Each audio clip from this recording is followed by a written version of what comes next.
এটা হয়। এটা হলো প্রোটিনের প্রাইমারি স্ট্রাকচার।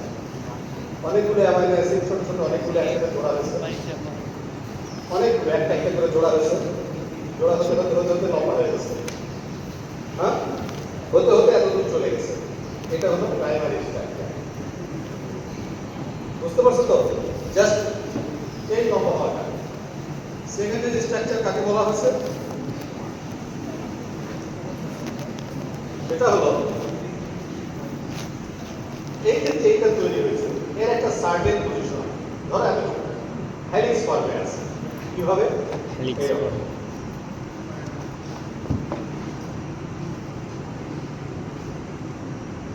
একটা হেলিক্স তৈরি হয়েছে না? এইটা হলো এই অংশটুকু সেকেন্ডারি স্ট্রাকচার।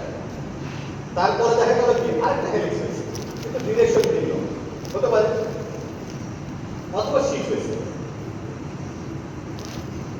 দেখো এটা আরেকটা হেলিক্স, কিন্তু ডিরেকশনটা ভিন্ন হতে পারে, বা এখানে একটা শিটও হতে পারে। শিট আবার কেমন? সেটা এই ধরনের বিটা শিট যেটাকে বলে।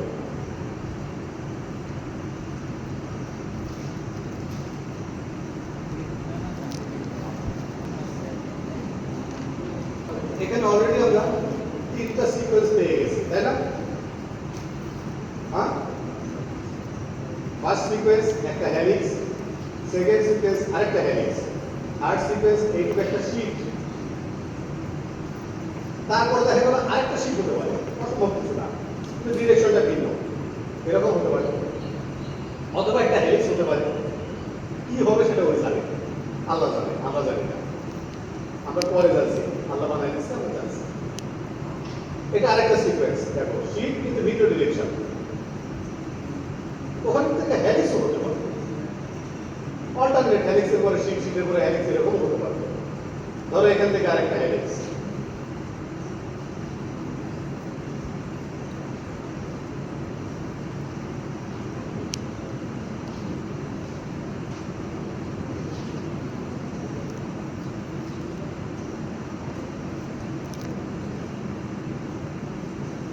হ্যাঁ, এরপরে দেখা গেল একটা আরেকটা হেলিক্স পুরো ডিরেকশনে।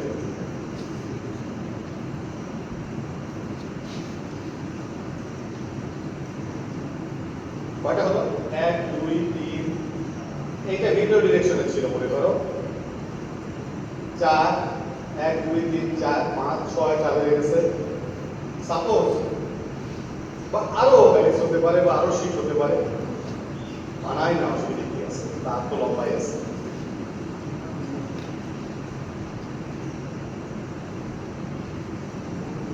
এই যে জিনিসটা পুরো পেপটাইড চেইন, ধরো এইটুকুই আমার ছিল, এই দিকটা কিছু না, এটা আলাদা। এই অংশ কয়টা পার্ট হয়েছে? 1 2 3, দুইটা শিট, ওইদিকে দুটো হেলিক্স, 7টা পার্ট। এই পুরোটা হলো এই পেপটাইড চেইনের সেকেন্ডারি স্ট্রাকচার। কিভাবে? সাপোজ এখানে অ্যামাইনো অ্যাসিড আছে 16টা, 1 থেকে 16 হেলিক্স ফর্মে আছে। 17 থেকে সাপোজ সমান সংখ্যক হতে হবে তা নয়, 17 থেকে দেখা গেল 37 পর্যন্ত আরেকটা হেলিক্স, 37 থেকে দেখা গেল যে হয়তো 60 পর্যন্ত একটা শিট, বা 80 পর্যন্ত একটা শিট, সেখান থেকে দেখা গেল আরেকটা শিট, 100 পর্যন্ত হয়তো, বা 105 পর্যন্ত। এরপর দেখা গেল আরেকটা হেলিক্স, তারপরে আরেকটা হেলিক্স, আরেকটা হেলিক্স, এইভাবে তৈরি যে হলো, এইটা হলো সেকেন্ডারি স্ট্রাকচার।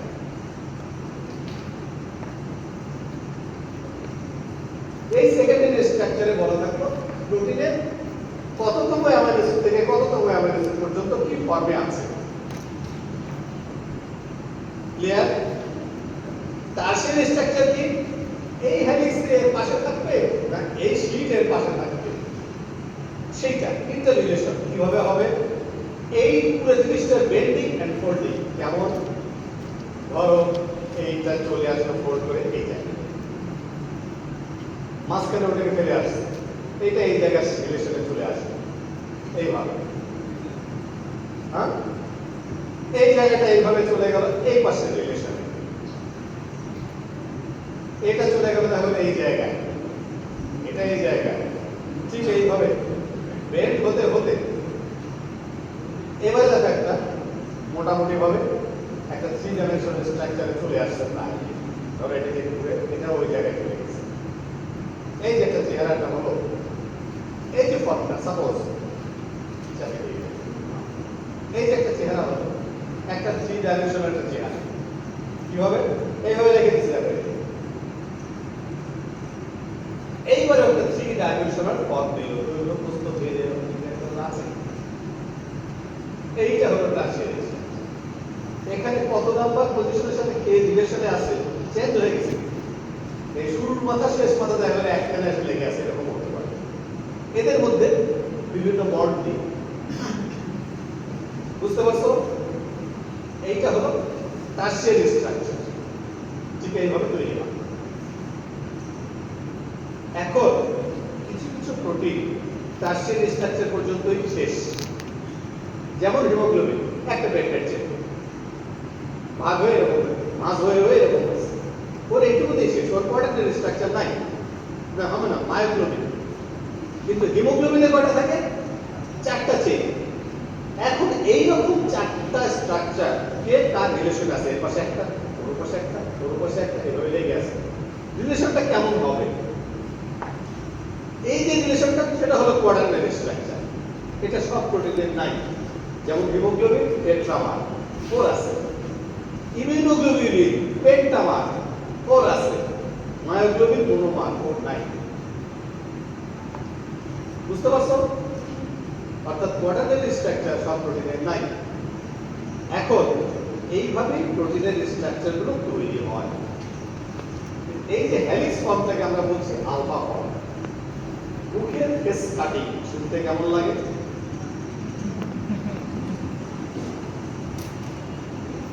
ফেস কাটিং মানে তো মুখের কাটিং, মুখের ফেস কাটিং। আচ্ছা, এটাকে বলছে আলফা হেলিক্স। বিটা হেলিক্স বলে কিছু আছে? নাই। আলফা ফর্মটাই হেলিক্স ফর্ম, আর শীট ফর্মটাই বিটা ফর্ম। এই বিটা শীট বললো কেন? তাহলে আলফা শীট বলে কি কিছু আছে, না গামা শীট বলে কিছু আছে? না, কিছু নাই। তার মানে শীটটাই বিটা ফর্ম, সেটাকে আবার বলছে বিটা শীট। হেলিক্সে বলছে আলফা হেলিক্স। আরে হেলিক্স তো আলফা। মানে এখানে ভাষাটা ব্যবহার হয়েছে এইভাবেই, মুখের ফেস কাটিং। বোঝা গেছে? জি স্যার। আলফা হেলিক্স, হেলিক্স ফর্মটাই আলফা ফর্ম, আলফা হেলিক্স বলতাম, অর্থাৎ মুখের ফেস কাটিং। বিটা শীট মুখের ফেস কাটিং এইভাবে তৈরি হয়। আচ্ছা, একটা কোয়াড্রান্টারি স্ট্রাকচার, এটা টার্সিয়ারি স্ট্রাকচার তৈরি হলো এরকম। তৈরি হওয়ার পর এরকম একটা ফর্ম, এপাশ থেকে দেখতেছে এরকম, তাই না? হ্যাঁ, দেখতে এরকম দেখা যাচ্ছে। এদিক থেকে দেখো তো, এখানে একটা ফাঁক দেখা যাচ্ছে না? জি স্যার। যাচ্ছে তো? জি স্যার। এটা যদি একটা এনজাইম প্রোটিন হয়, তাহলে এই ফাঁকটা হলো সাবস্ট্রেটের এক বাইন্ডিং সাইট।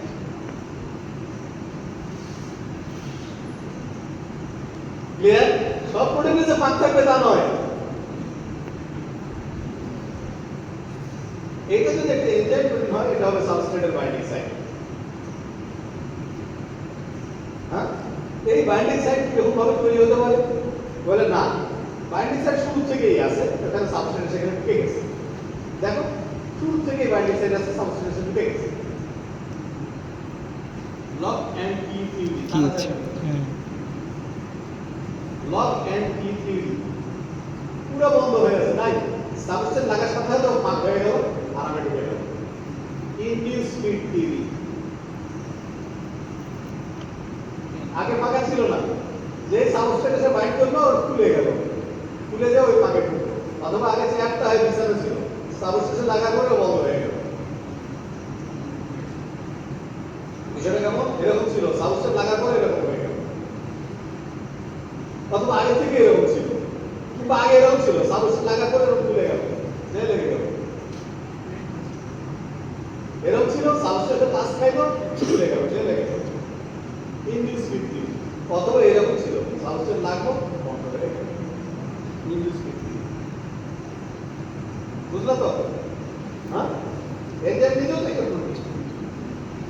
ক্লিয়ার? জি স্যার। এখন কি বোঝা যাচ্ছে কয়টা পার্ট আছে? না। একটু একটু করে ওপেন করো তো। এই যে এখানে দুই পার্ট, এইখানে ভাঁজ হয়ে আছে দেখো খেয়াল করতে, এখানে এটার মধ্যে দুই পার্ট, আবার ঘুরে দিচ্ছি দেখো, এখানে দুইটা শীটে দুই পার্ট, আবার হেলিক্স ফর্মে দেখো, আবার তিন পার্ট দেখা যাচ্ছে, যাচ্ছে না? জি স্যার। খেয়াল করো, 7 পার্ট বোঝা যায় এখন? খুললে বোঝা যায়, যখন লাগাইছিল বোঝা যায় না। একটা গ্লোবিন চেন 8টা পার্ট, একটা চেনের 8টা পার্ট, গ্লোবিন চেন, হিমোগ্লোবিন বলো মায়োগ্লোবিন বলো, এরকম ভাঁজ হয়ে থাকে, একটারই 8টা পার্ট, সেভাবে ভাঁজ হয়ে থাকে, আর পরে যখন লেগে যায় 4টা মিলে হিমোগ্লোবিন হলো। এখন সেই 4টা কিভাবে হবে? সাপোজ এইরকম পাশাপাশি 3টা, উপরে একটা, এটাও তো হতে পারতো, পারতো না? হ্যাঁ, পাশাপাশি 3টা, উপরে একটা, হতে পারতো? জি স্যার। হ্যাঁ, এই 3টা এভাবে লেগে আছে ট্রায়াঙ্গুলার ফর্মে, আর একটা লেজ হয়ে রাখতে পারতো, তাও তো পারতো। সাব ইউনিট গুলো হিমোগ্লোবিন চেনটা মানে 4টা সাব ইউনিট, তা না হয় কেমন হচ্ছে, দুটা নিচে দুটা উপরে, এইভাবে লাগছে, হুম। যেভাবে লাগছে সেটা এটা, বিভিন্ন ফর্মে তো হতে পারে। এই দুটো এরকম লেগে আছে, একটা এই মাথায় লেগে আছে, আর একটা এরকম উপরে এরকম লেগে আছে, এরকম তো হতে পারে, জি। পারতো। এইটা হলো কোয়াটারনারি স্ট্রাকচার। ওই সাবইউনিট গুলো কিভাবে ওরিয়েন্টেড হবে, দুটো আলফা নিচে, উপরে দুটো বিটা, এরকম তো হতে পারে, একটা আলফা একটা বিটা, এদিকে একটা আলফা একটা বিটা, ক্রস দিস ক্রস হবে, এই কোণা করে দুটো আলফা, এই কোণা করে দুটো বিটা, হতে পারতো না? পারতো তো। তা না হয় দেখা গেল দুটো আলফা দুটো বিটা উপরে হয়ে আছে, বুঝতে পারছো? এইটা হলো কোয়াটারনারি স্ট্রাকচার। ক্লিয়ার? বুঝাতে পারছি? এরপরে প্রোটিনের স্ট্রাকচার কারো মাথায় না ঢুকে থাকলে আমার আর কিছু করার আছে? বুঝছিলে কি এইভাবে? না বুঝতে থাকলে এখন বুঝছো তো? জি স্যার। বাস, তাহলে প্রোটিনের স্ট্রাকচার একটা কনফিউজিং জিনিস ছিল, যেটা এখন তোমাদের মাথা থেকে কনফিউশনটা গেল।